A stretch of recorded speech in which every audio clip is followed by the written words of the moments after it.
জনসমাবেশে বলেছেন যে আফগানিস্তান, পাকিস্তান, বাংলাদেশের হিন্দু, বৌদ্ধ, জৈন যারা এদেশে এসেছে তাদের কোনো ভয় নেই।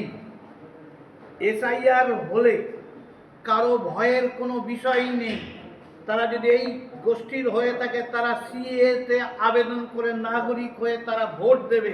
তারা ভারতবর্ষের নাগরিক, এই দেশের সমস্ত রকম তাদের অধিকার আছে। আর এসআইআর আতঙ্কে যে পরিবেশ তৈরি করেছে তৃণমূল বিরোধিতা করে, সিএর বিরোধিতা করে, তার জন্য যদি কোথাও মৃত্যু হয়, আমরা জানি এই কারণে মৃত্যু হচ্ছে না, তবু সব মৃত্যুই এসআইয়ের কারণে হচ্ছে।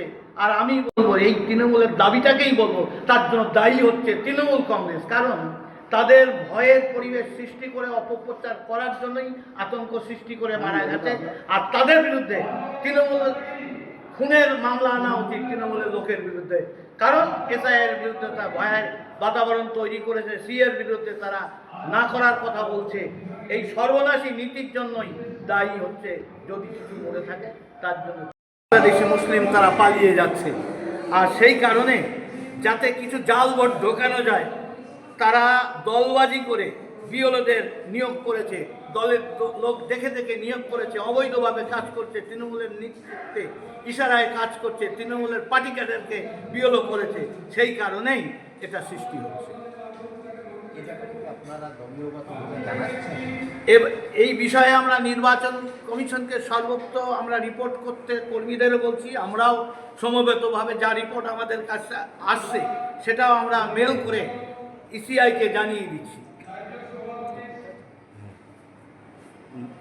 নবদ্বীপ দাদা, গতকালকে স্বরূপগঞ্জের ওখানে একটি ঘটনা ঘটে। সেখানে জানা যায় যে পুলিশের বাড়ি ভাঙচুর করা হয়, পুলিশকে একাধিক গাড়ি ভাঙচুর করা হয়, বাড়ি ভাঙচুর করা হয়। কি বলবেন ঘটনাটা নিয়ে? আগে শত্রু বইতে দেখেছিলাম লাউ পয়সা দিয়ে সবজি কিনবে, গাড়িতে উঠবে পুলিশ, তার জন্য আবার পয়সা দেবে কেন? তার যে পুলিশ আর তৃণমূল সমান হয়ে গেছে, সেই জন্য তৃণমূলের ক্যাডাররাও গাড়ি ছাড়িয়ে পয়সা দেবে না। তৃণমূল করি আবার গাড়ি ছাড়িয়ে পয়সা দেবে কেন? পয়সা চাইলে তার দোকানপাট ভাঙচুর করে দিচ্ছে এবং বাড়ি ভাঙচুর করে দিচ্ছে। এটা তো মমতা ব্যানার্জির আশীর্বাদেই সব কিছু হচ্ছে। ন্যায্য মূল্য ওষুধের দোকানে অন্যায্য। একটা চোরের সরকার থাকলে